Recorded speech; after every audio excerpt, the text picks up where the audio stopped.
Be warned. This is a simple little story of sadness and regret. My name is Bonnie Brown. How's that for a name? I was born Bonnie, Betsy, Lori. My parents had high hopes for me. I married Benjamin Brown. So much for the theory that a name would bring me grace. I was 38 when I destroyed my life. That's not old, is it? I thought it was at the time. You know, our culture worships youth. You work hard, take your education seriously, get through college with good grades, find a good job, marry a great guy, have a few kids, and just when life is looking good, the world turns its attention to someone younger. Actually, it wasn't any one thing in particular. It just slowly dawned on me that the young interns in the office were getting all the attention. Men used to flirt with me. I didn't let them get anywhere. But it was fun. It made me feel sexy and desirable. Then one day, I noticed I wasn't getting that attention anymore. Life had become a series of obligations. More was expected of me at work. My kids needed to be gotten up, dressed and fed at night. They needed help with their homework. There was laundry to do, a garden to eat and bills to pay. There were a dozen other things every day. Sure, my husband was there to pitch in. He did loads of laundry without being asked.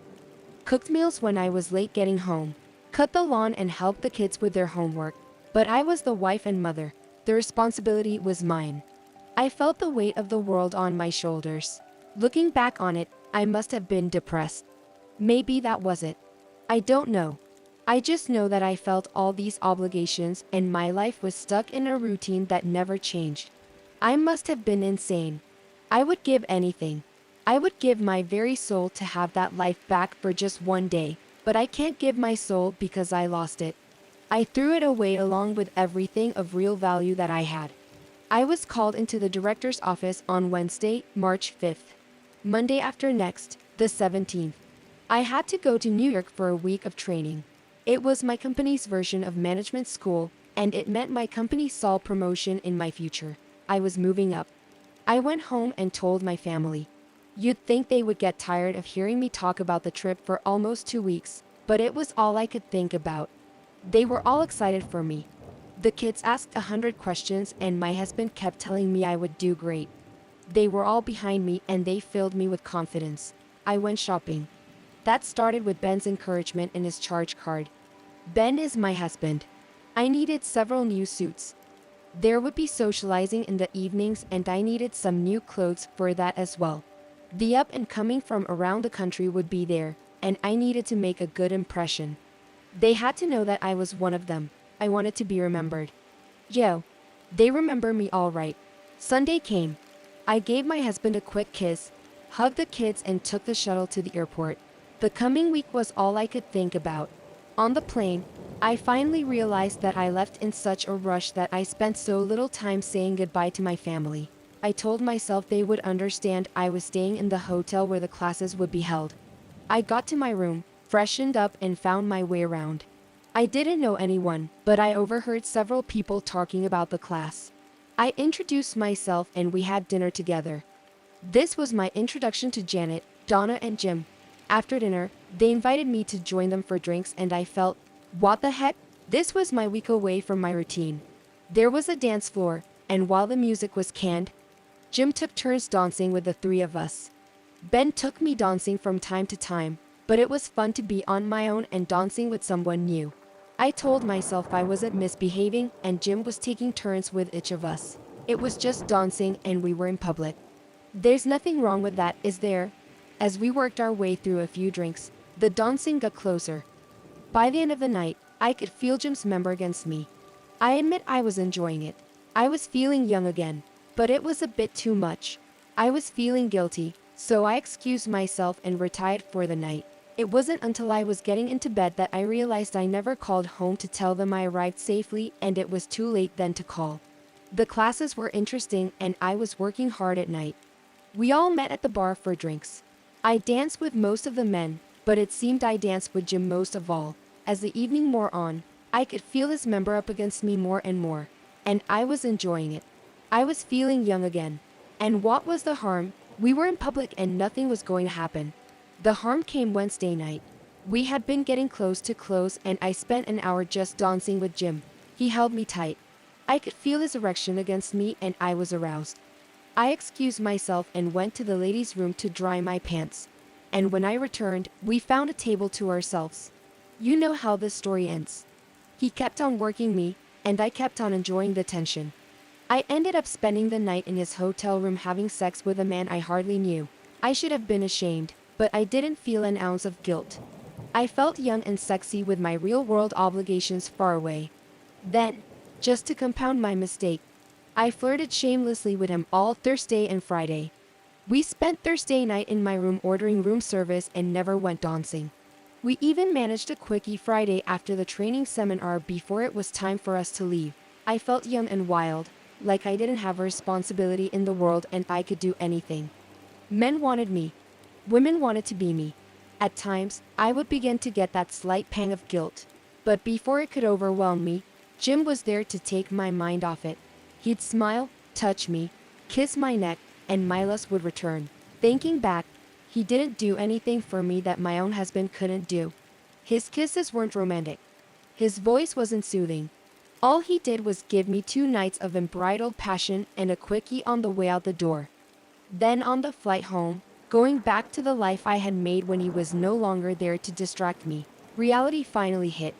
I had cheated on my husband. Betrayed the one and only man I loved with a man I hardly knew. And I did it without regret. Worse than that, I shamelessly carried on in front of witnesses. Everyone knew what I was doing. How could they miss it? The women weren't jealous of me. They were judging me. In a few days, my name would be slut in every company office across the country. It was only a matter of time before word of my behavior reached my office. How was I going to keep this from Ben? He wasn't particularly close to the people I worked with, but he came to the Christmas parties and the occasional backyard cookout. Somebody sometime was going to say something. And then what would I do? Worse. What if I caught something? I was on the pill, so I never thought of using a condom. I wrote Jimbo back for more than 2 nights. For the rest of the flight, I was filled with dread. I felt that my fate was sealed and it was just a matter of time. My life, my husband, my kids, my home. It was all at risk. Now for the life of me. I couldn't think of a way to put the week behind me. I didn't even have his cell phone number.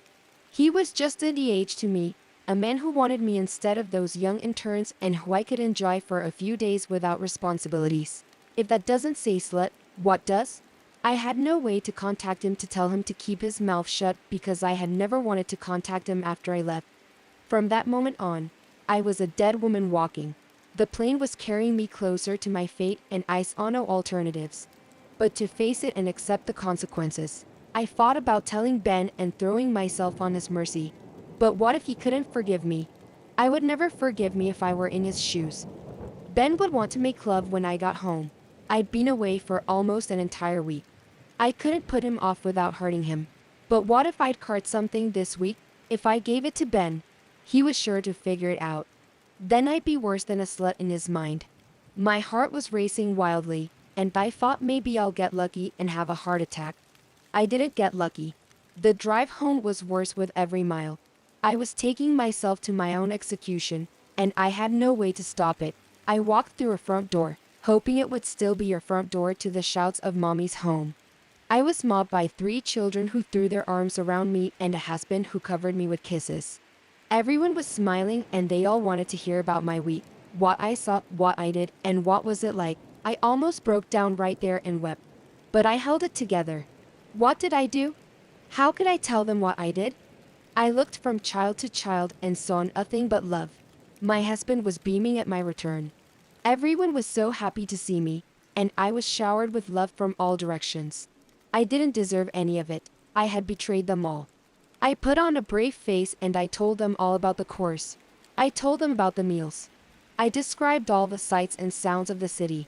I left out the adultery. I left out how I carried on in front of everyone. I left out my betrayal of them all. From that evening on, I lived in panic that I would be found out. Ben wanted to make love, and I couldn't say no without arousing his suspicion. So I gave myself to him in the bed we'd shared since our wedding. I told myself that Jim wasn't a bad guy. No, he just FK married sluts like me.